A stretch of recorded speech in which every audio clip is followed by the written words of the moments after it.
Philadelphia, when a team is one win away from clinching a playoff spot and still has a real shot at winning back-to-back NFC East titles, every single detail matters. Every coaching decision carries more weight. Every snap feels heavier. And most of all, every player on the roster experiences that pressure in a different way. Because not everyone lives this moment on the field. Some live it watching, waiting, swallowing frustration. And that's exactly where today's story begins, not with a highlight play, not with a last-minute touchdown, but with a quiet feeling that often hurts more than a loss, a feeling that grows in the locker room, during practice, behind closed doors, and rarely comes to the surface when a team is winning.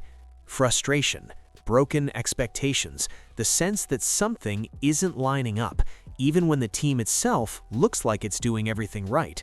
Because while the Eagles' fan base is watching the standings, doing the math, projecting playoff matchups, and dreaming about another division banner, there's another side to this story that almost nobody sees.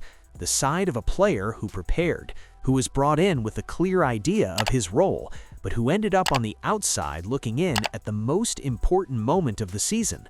And now, that story is starting to make noise.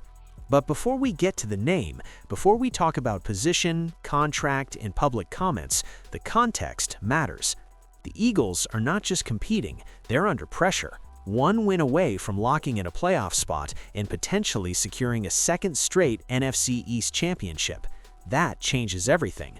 The mood inside the building changes, the margin for experimentation shrinks, coaches get more conservative, and players who aren't part of the core rotation feel that immediately. That's the environment surrounding Matt Pryor, a name many fans recognize, but probably didn't expect to hear connected to frustration right now. A veteran offensive lineman, a player who didn't come to Philadelphia just to fill a roster spot or stand on the sideline. He came with a different expectation, and that expectation not being met is what turned this into a story. Matt Pryor arrived in Philadelphia this season after starting nearly every game the year before with the Chicago Bears.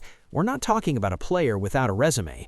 We're talking about someone who took real snaps, held his own, showed versatility along the offensive line, and believed that track record would earn him a legitimate role with the Eagles. And when a veteran with that background joins a roster already loaded with talent, it's never random. There are conversations, there's an understanding, there's the idea of open competition. Pryor came in believing he'd have a chance to fight for playing time, to be part of the rotation, to contribute when depth inevitably becomes important over the course of a long season. But reality played out very differently.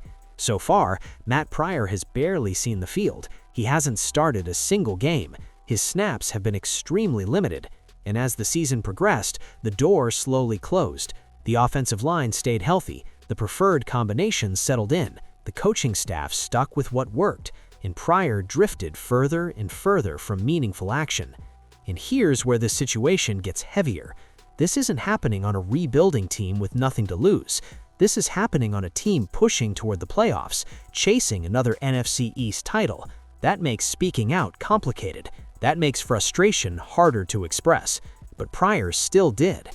Matt Pryor made it clear that he's frustrated with his lack of playing time, not in an explosive way, not attacking teammates, not disrespecting the coaching staff, but honestly, like a veteran who feels he's done everything asked of him, prepared, practiced, stayed ready, waited for the opportunity, and watched it never come. For a veteran, that cuts deeper, because veterans know the clock is ticking. They understand that each season could be the last real chance. They know sitting on the bench of a winning team doesn't always help their value going forward, and they know that once a lineup clicks, coaches rarely change anything, even if there's capable talent waiting behind it. From the team's perspective, the decision makes sense. The starting offensive line has played well. Chemistry matters. The quarterback is protected. The run game works. Changing that now with the playoffs right around the corner feels unnecessary and risky. The NFL has always lived by one rule: if it isn't broken, don't fix it. But from Matt Pryor's perspective, it's different. He didn't come here to be safe depth. He came to compete. He came off a full season as a starter, and now he's watching from the sidelines while believing he could help. That frustration isn't just personal. It raises questions about planning, communication, and expectations inside the building. and naturally, fans start talking. Because when a veteran expresses frustration on a winning team, one question always follows. Is the coaching staff truly maximizing the roster? Is there room for rotation, especially on the offensive line, one of the most physical and demanding positions in football? At the same time, there's the locker room factor, chemistry, trust, continuity. A team on the verge of another division title doesn't want internal noise, it doesn't want distractions, and even controlled comments can grow louder once the season reaches this stage. Down the line, this could have consequences. If Matt Pryor remains out of the rotation through the end of the season, there's a strong chance he looks elsewhere next year. And that leads to another important question. Did the Eagles sign him purely as emergency depth, or did they truly envision him competing for real snaps? Those are two very different things. This situation also highlights a reality of the NFL that fans don't always see.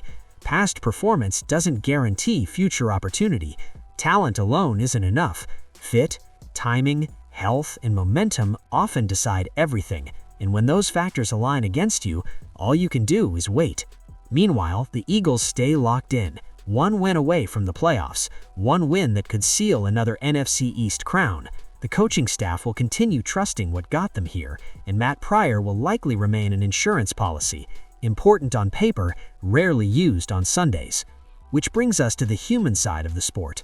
Behind the helmet is someone who trained his entire life to play, someone who prepares all week knowing he might never step on the field, someone who celebrates team wins while quietly feeling the weight of not contributing the way he hoped.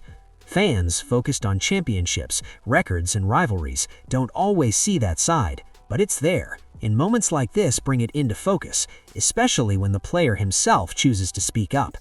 So here's the real question. On a team that's winning, headed to the playoffs, and chasing the top of the division, how much should stability matter, and how fair is it to keep an experienced veteran completely out of the rotation, even when he might be able to contribute? Now I want to hear from you. Do you think the Eagles should give experienced players like Matt Pryor more opportunities, even when the team is winning, or should they keep everything exactly the same through the end of the season?